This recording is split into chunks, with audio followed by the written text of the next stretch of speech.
Are you ready for it?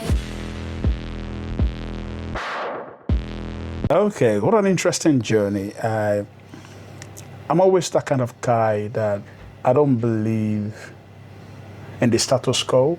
I always say I'm a village boy.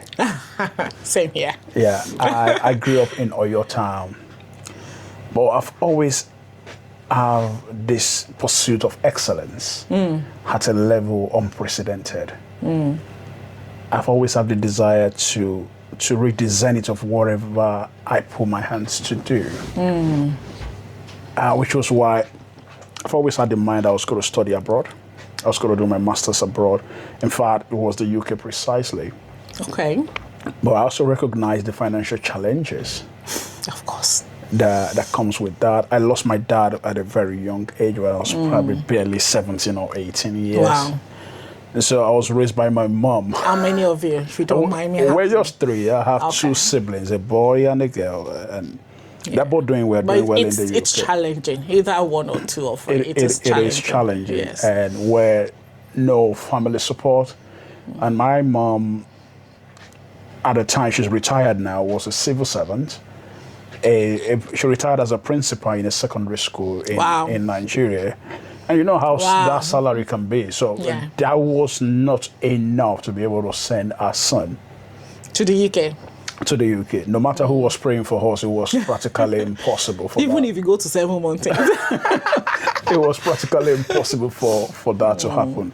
But I had the desire that I realized I was meant for the global stage. And for that to sometimes be actualized, you need to physically move. Okay. That's my belief. And I got that inspiration from the story of Abraham in the Bible. God had to ask him to leave his father's house. Okay. Sometimes your father's house is your comfort zone. Yeah. Where you have everything figured out. We saw that in Joseph. Joseph had to literally leave his father's house to a land where he was not a citizen, but he became the number 2 in command. Yeah. In a country he doesn't hold a passport. Yeah. So that was the drive, and I applied for scholarship. I wanted to ask, how do you move without money? Yeah. One thing with me, I'm a very weird kind of guy, and most people struggle to understand me. I put faith to work a whole lot of the time. I would say my journey up until now has been a journey of faith. Wow. It's a journey of believing and just jump and believing that the universe will catch We'll me. catch you. However possible that was. So as I was applying, I applied to different universities. I trained as an accountant in Nigeria at the bachelor degree. I was trying to finish up my HICAN. At the time, I just got bored with everything. Said I wanted to go into something niche. So I saw forensic accounting at the time was quite niche. It still remained quite niche. I was trying to say it's still a niche. But 15 years ago, it was niche. Yeah. So I saw that there are 3 universities at the time. University of Portsmouth, Sheffield Hallam University, and I think Greenwich. I can't remember the third university. So I applied. I got the admission, then I was trying to look for the fund. So, I think the fund is the main thing for everyone. I applied for the Commonwealth Scholarship. Unfortunately, or shall I say fortunately, I didn't get it. I was placed as a reserve. Okay. So they told me if the person they are expecting did not come, 10. I will be able to get what we call waiting list now. Yes. So there is hope. I will get the Commonwealth Scholarship. Trust you me, I started praying, fasted. But the person will show up. The person should not come. You know. I remember my mom said to me, if let's start making other alternative, I don't do plan B. I have never done plan B right from when I realized myself and what God has called me to do. I don't do plan B. I've always believed in just one plan. Okay. And I said to my mom, no. No plan B. No, we're not looking for any money. The scholarship is going to work. Wow. Strong faith you have. Everything is going to play out. Bought my one-way ticket. Ooh. I had £150 in my pocket. How did you get the visa? You won't get visa if it was now. Oh, no, you have to do the necessary things that you have to do. Then it was, you need to put, was it 3 million or 4 million in your account? Okay. For 1 month, my mom was able to get that through our network, and I paid the £1,000 deposit that was required. I did everything that the law required me to do to be able to get a visa. So I did that successfully, got a visa. I was hoping that when I show up in Sheffield, the other person will not show up. Were you both coming to Sheffield? We're both coming to Sheffield, Hala. And as fate will have it, the person showed up. Ooh. What happened to your faith at that point in time? It didn't shake. Really? It didn't shake. I was gutted, obviously. I was like, okay, yes, this is the reality now. I needed to enroll. What is going to happen? I thought I was going to get this scholarship. I didn't get this scholarship. So my mom started making arrangements from Nigeria, got some money over to me. And interestingly, I had some good network of friends who I was able to call to say, okay, I'm in this mess. Yeah, please get me out of here. I need help. Yeah. And at the time, I was owing almost everybody. Oh, wow.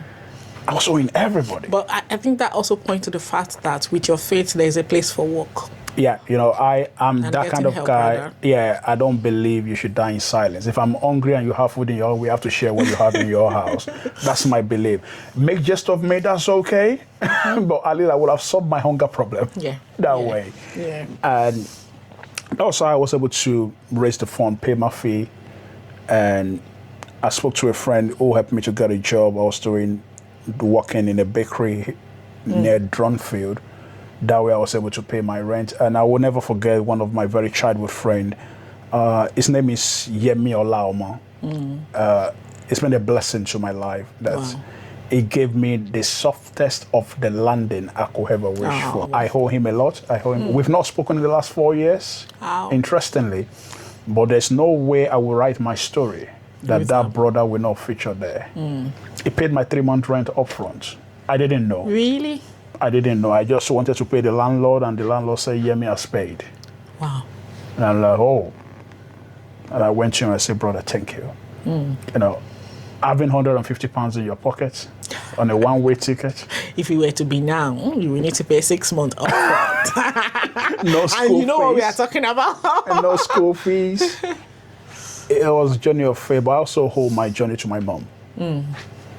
I remember when I was planning everything, even my uncles were saying, Auntie, be careful with this boy. There are fraudsters out there. Don't let this guy push you to go and run into 419, or 419 in Nigeria. But she kept the faith. She always believed in whatever I said I wanted to do, and that kept me going.